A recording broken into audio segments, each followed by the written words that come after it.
I got you, people. So I got a lot of people that's asking me, yo, how come I haven't seen you around? You're not around the shopping district.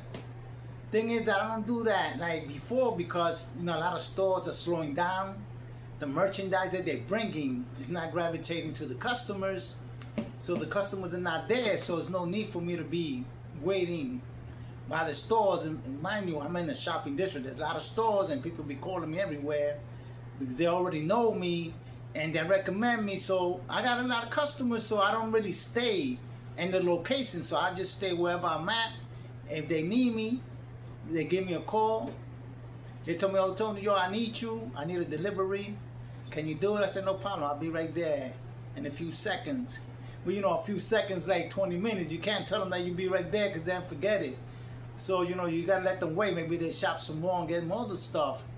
But I've been telling them, listen, I don't stay here no more because, things are not the same. A lot of customers that used to buy in these stores are not coming back because the stores are not bringing items that they usually buy. Because some of them they buy and they resell, they send back to their country or their home, they want to give it to a gift for somebody. But I'm talking about, like furniture, rugs, anything they like that they like in the store, they purchase it and they call me, to have it delivered.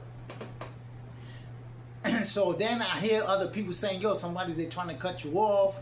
They're trying to, sneak into your business and take your deliveries. I say, it doesn't matter, if they can do it, they can do it. I'm not going to fight for that.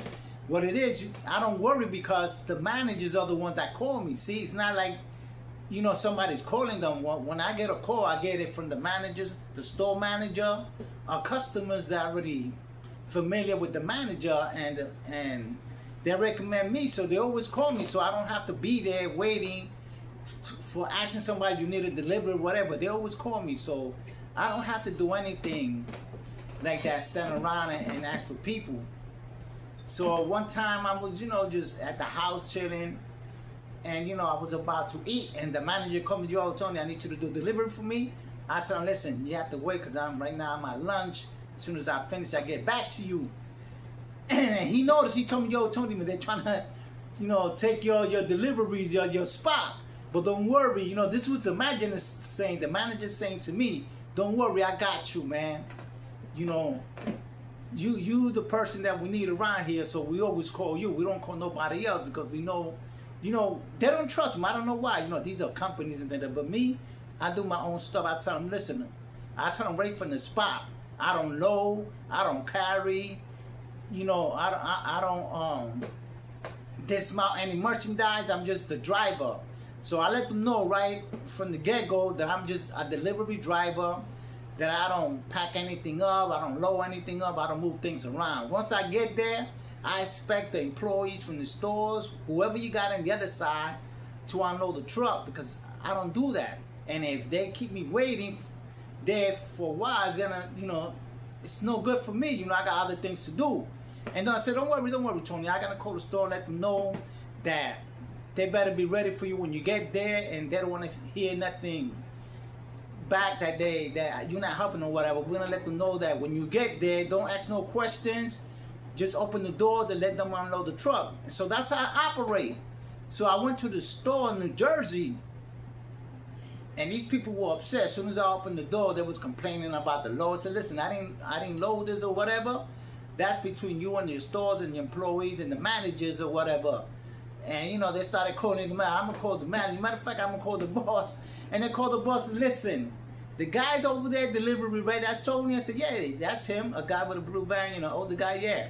All right then, just unload the truck or else, you're all gonna get replaced. And they were upset. I said, listen, I told you, and I told them, listen, I'm not going back and forth with this, carrying this delivery. Because something happens and they steal the whole van of truck, that's on you because I went over there to deliver. You should have your workers ready and ready to unload. And they're asking me 1,000 questions. Who load this or this? They got nothing to do with me. I'm just delivery driver. You come here to deliver this and you got to unload it, and that's it. And they was giving me problems when I went over there. I said, don't worry, Tony, we took care of them. We put them in their place. So when you get over there, don't tell them nothing. You say you got a transfer, you got a delivery, and they're going to handle the job. So the next couple of weeks, I went over there. They had everything ready, right? They had one guy, and he just greeted me. I was surprised that he just, extended his hand. He was greeting me, how you doing, or whatever. I'm gonna unload your truck. I was surprised because the last time, every time I go, it doesn't go well. And I keep on telling them, listen, I can't waste my time waiting for people. I could wait, 5-10 minutes, but now a half an hour, 30 minutes, so I go out to eat, and then it's gonna take more longer. But anyway, that's how it goes, people. You gotta be good to your customers, right? The customers, I don't have no problems with any delivery because the customers always recommend me their friends, relatives, and I was moving and things like that. In the stores, I always get the call from the managers. I don't get calls from nobody else, and usually I don't answer to nobody else unless it's a manager. So if the manager ain't calling me, you're not gonna get that delivery. So the manager always said, don't worry, Tony, we got you. And one time, I gave them a price to deliver something. It was in Queens, I think, or Jersey. No, I think it was in Queens because it's closer. So I quote them a price, and they said, that's too low. I'm gonna give you extra money, just like that. They volunteered to give me extra money to do this delivery. So I said, I appreciate that. Because every time they do something right, I appreciate it. I let them know.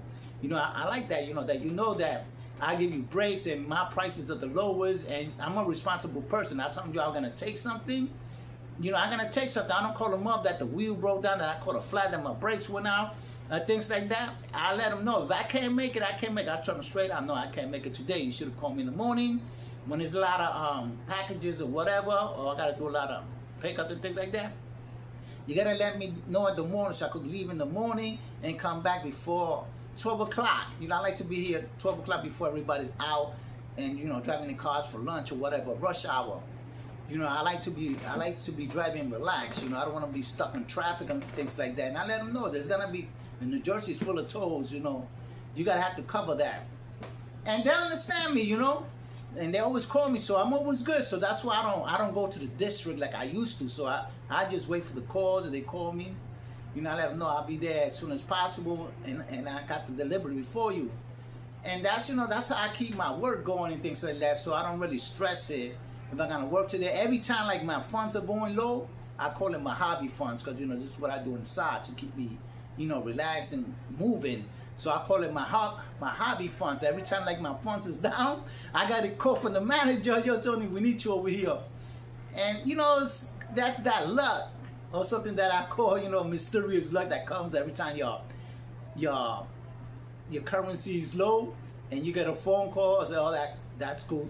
Get me a sandwich or whatever to fill up the gas. Everything that I do on the side is all it goes to the truck. And that's my side money.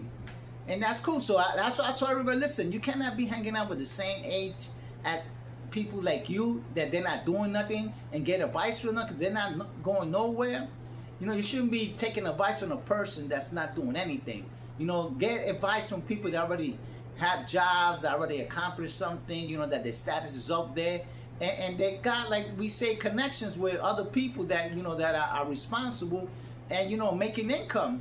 So mostly everybody that I know is a store owner, things like that. So, or they're doing some kind of business or transaction that they need me, so they always call me. So I'm always relaxed. Sometimes, and they always call me things like that. Yo, Tony, we need you, man.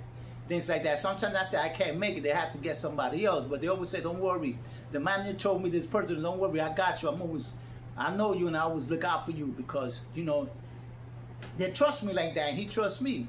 I don't know why, but that's why he see me when I work by his store and things like that, and he was the one that hooked me up with his boss. As a matter of fact, it was his main boss. He told him, and his main boss called me that they needed me for the store. So I do business with them and things like that. But they always recommend me to other places, so I do it so they could look good, I could look good, and and I always got work to do. So people, with that, I let you go and you think about that, man. Be respectful to your elders. With that, I let you go and you think about that.